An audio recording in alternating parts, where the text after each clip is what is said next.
Hi guys, Jordan from P&P Campers. Just going to be doing your handover video on your Lunar Champ. So we're starting with the bonnet. We've got your engine battery here, brake fluid attached to the servo at the back, power steering fluid, engine oil goes in there, and you check your engine oil here with a dipstick.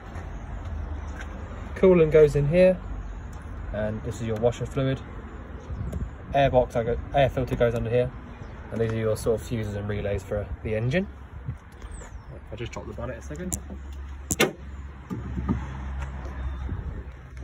Carrying on around the offside. So I'll show you where the bonnet release is. Just under here. We carry on around. Got your toilet cassette here.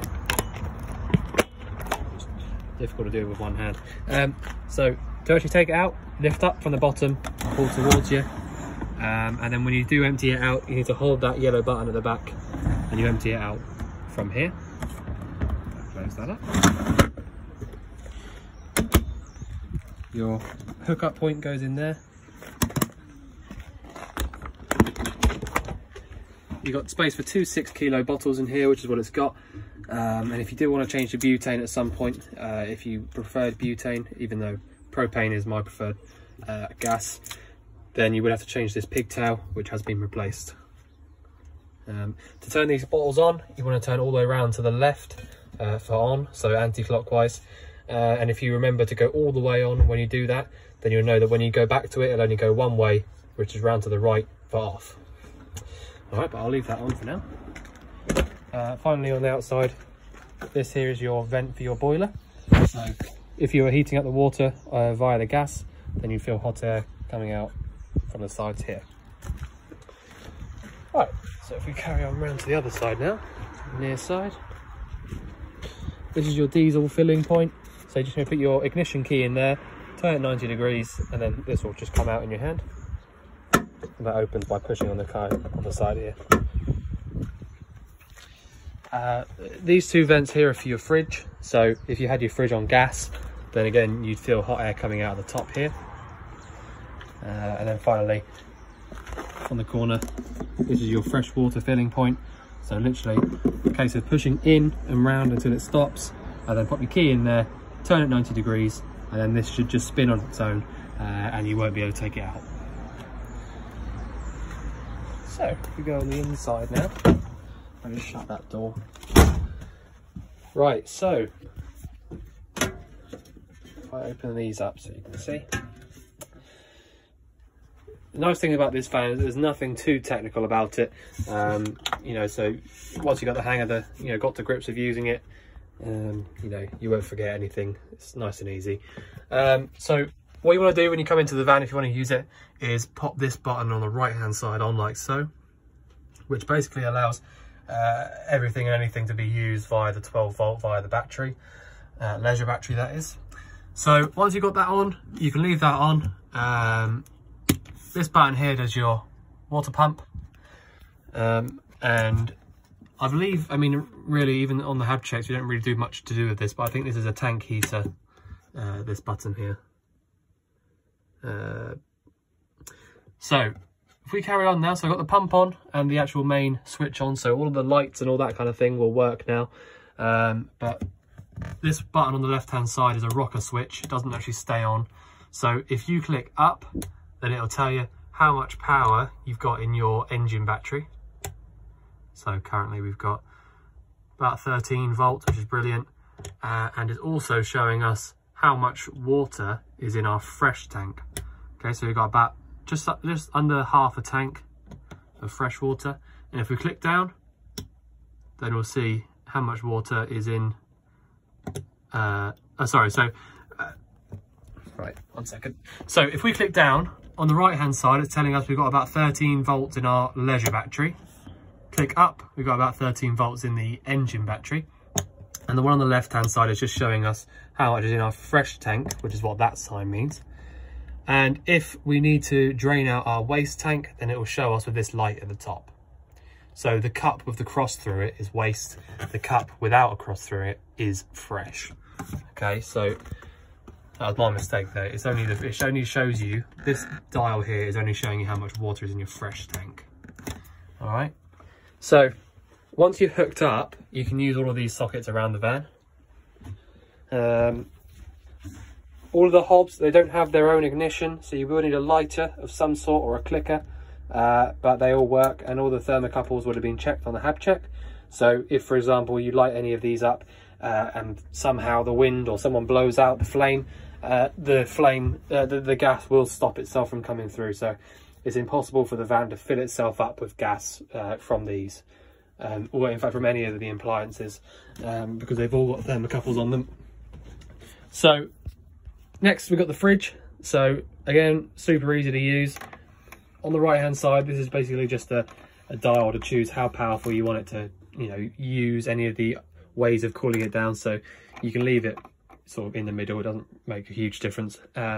So all you need to do to actually use it, so for example, like, you know, it says exactly which way you want to use the fridge here, because it's a 3-way fridge. If we want to use it on gas, turn it to the right. That's lit straight up, and that's perfect. So that's all it does.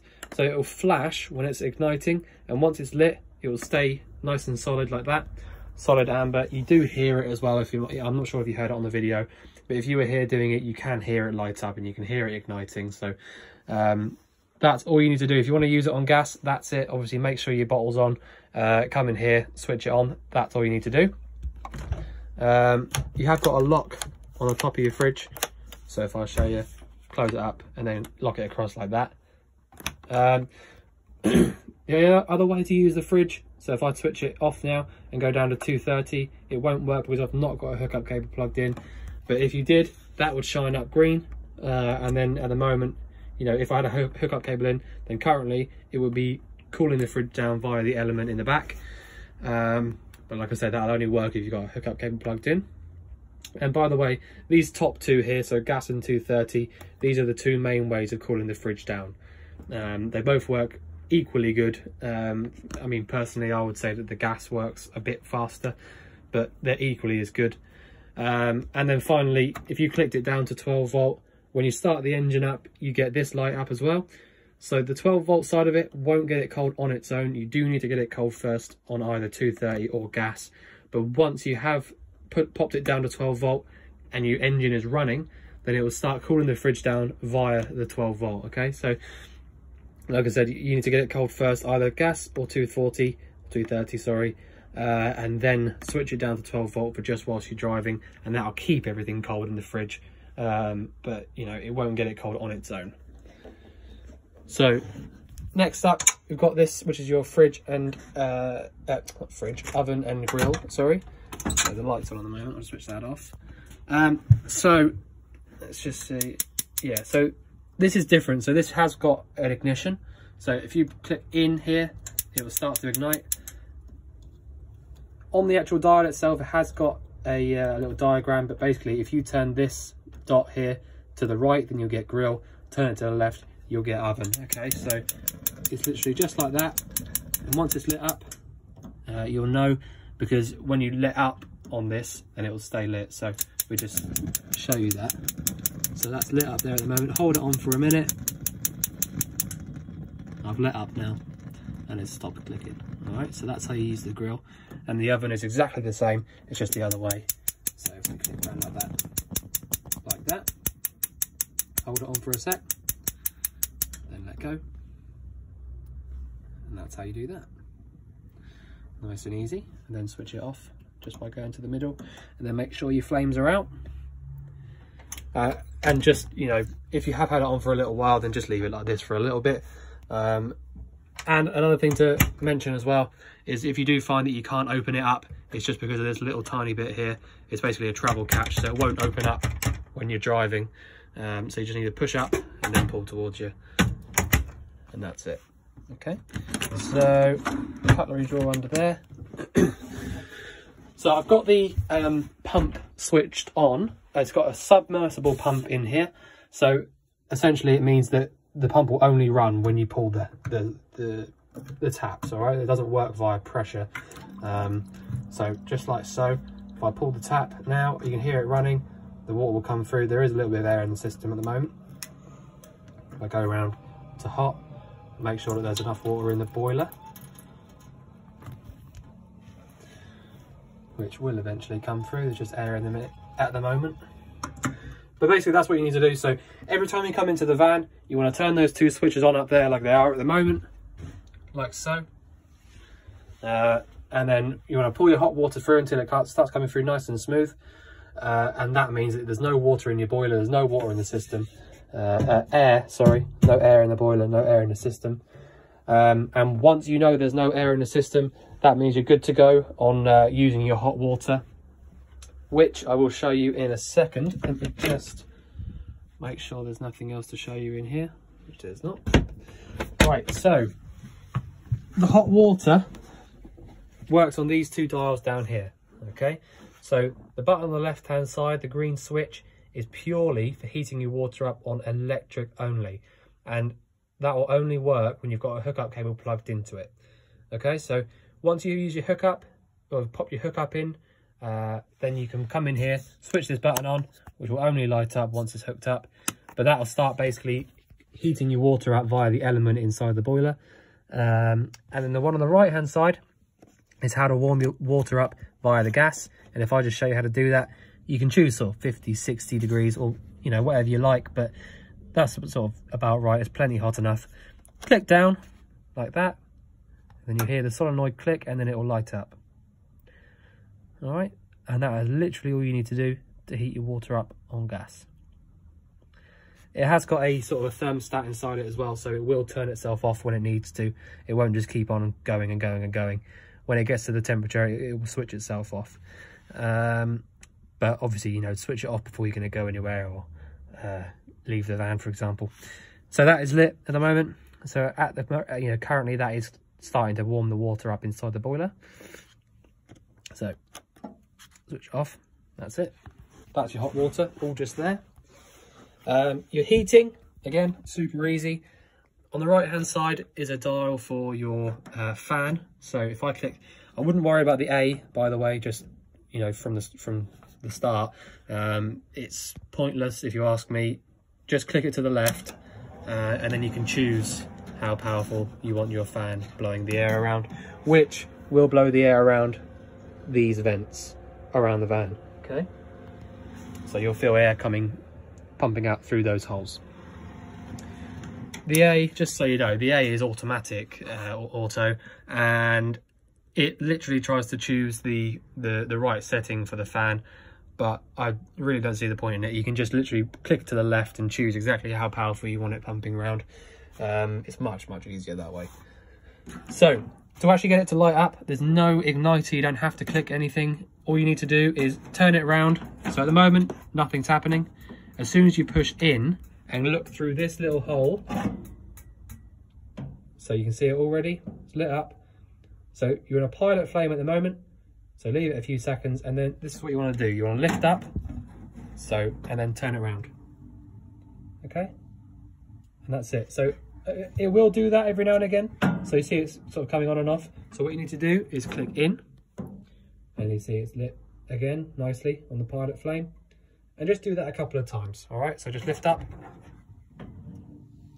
So it's lit again.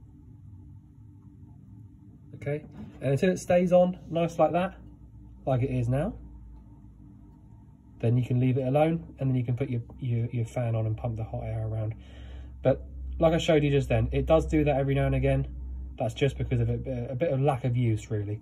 You know, if you use this quite often, then that won't ever happen. But because this hasn't been used in a little while, it does happen. All right, you know, it's not something that will happen constantly, but if you do get that, I've just shown you how to sort of deal with it. You just push down on this again, hold it down on the pilot for a little minute, and then let out. And as soon as it starts coming through nice and clear like that, then you're good to go. So once that starts warming up, click over to the left, fan on, and then you'll feel air coming out of there. And if you say, I don't know, 5 minutes or so, your van will be nice and warm. It works so quickly. These things are absolutely brilliant. Another thing I will mention, so if I just show you now, so if we leave it on for a sec, in fact I'll leave it on for a little while and I'll show you at the end what I was going to say. All I was going to say was, when you do eventually turn these off, I would advise you to leave the fan running for about sort of 5 or 10 minutes once you're done with it, That's just because they get so hot. If you don't leave the fan to run on a little bit, you'll get a massive rush of heat coming from it. And so if you just leave the fan going for a little bit extra, once you've turned it off on the gas, then it will just send the hot air around the van rather than sending it directly out from the top. It's just a personal thing that I like to do. So yeah, so that's that. I'll show you in the bathroom. So you've got another one of the vents here. So you know, I can feel it already. Warm air coming out from there. All of your taps in your shower has all been checked on the HAB check, so there's no leaks or anything like that. You have got lights in here as well, which will have their own switch somewhere. Let me see. Anyway, it will be around, spotted around somewhere. So the way to use a toilet, easy. If you find that you are outside and you try to take the cassette out and it won't budge, then all you need to do is come in here and make sure that your flap is in the closed position as it is now, rather than open like that. So you want to come back in and close it up, and then you'll be able to take it out freely. And your flush literally works by pushing this blue button, and then that'll be pumping air, water around the system, and then you literally just drain it out and then close it back up. So you want to keep it closed so that when you do eventually want to empty it out, then you can do so. Up the top over the cab, yeah, I've got a couple of lights and a skylight. Those sort of twiddly hinges that you've got there, which basically tighten and loosen to hold the window open, don't over tighten those, because if you ever went to open it up and push too hard, they do snap. So if you're going to leave it closed up like that, they don't even need to be tightened up. Okay, if you've got the latches over, then it won't go anywhere. And that's the same for all of the windows. In fact, it's not the same for all the windows, I've just lied there. On the rest of the windows, you've got these, which are basically latch ones. So when you push it out, it will latch itself. And then to actually close it, you need to open it right the way up and then close down. So this is a good example. If you want to open your window, make sure that you're not too close to something. I mean, here you'll be fine, but if you are right up close to something and you opened it up and it latched, you won't be able to push it out further to close it. Okay, and then I mean, it's not the end of the world if that does happen, because you can just take these two screws off and then take it away. But just make sure you're not too close to something with these latch style hinges. Otherwise, like I said, you won't be able to put it back in again. Just something to bear in mind. That the same applies for the bike rack. So if you make sure that this top part is down rather than up, because if you open it up, it might latch and then you won't be able to push it out that little bit to be able to put it back in. So it's just something to bear in mind. Okay, so we've had this on for about 5 minutes now, probably. So I mean, there is heat coming out the front here, but it's not much at all, because most of the heat is being pumped around through the pipes underneath and out of these holes. So you can still see the flame inside there, nice and blue. So if I turn it off, round all the way around to the 0, that's off, flame's gone. But what I'm going to do is I'm going to leave this fan running for 5 minutes until the end of this video, and then I'll switch it off. Otherwise, I mean, I'll do it now. It's not, you know, nothing will happen, but already there's a lot of heat coming out of here. Okay, on my hand, it's, you know, really quite hot. So like I said, just leave the fan running just for 5 minutes, and then at least when you turn it off, then you won't get that huge rush of heat coming out. It's not a problem, it's literally just how they're made, but you know, it's just personal preference anyway. You have got these which do clip up to the top there, so that'll stop you rolling out of bed at night. And as well, you have got this fly screen, which literally you got another one of these at the bottom, and when you open your door up, you can pull this across and have it so you can have your door wide open if you like, and stop the flies and the midges getting in like that. These little latches at the top hold them up. Everything's got its own switch, so you got these two lights under here, but you know, you'll find, you'll work out what lights you want on and which ones you don't. And I think that the bathroom light switches are going to be here, aren't they? Those ones, yeah. Alright, so the bathroom lights, which I don't know why I didn't see them, but they're there. Alright, so I think that's about it. Pretty much to show you under there. The boiler will be under there. But I think that's about it. So if you do get any more questions, or you want me to run through anything else, then obviously let us know. But we look forward to you collecting the van, and hope you enjoy it. For the time being, if you do get any more questions after watching the video, or think that I've missed anything out, then just let us know and I'll run through anything you need. So we'll look forward to seeing you soon. Thanks very much.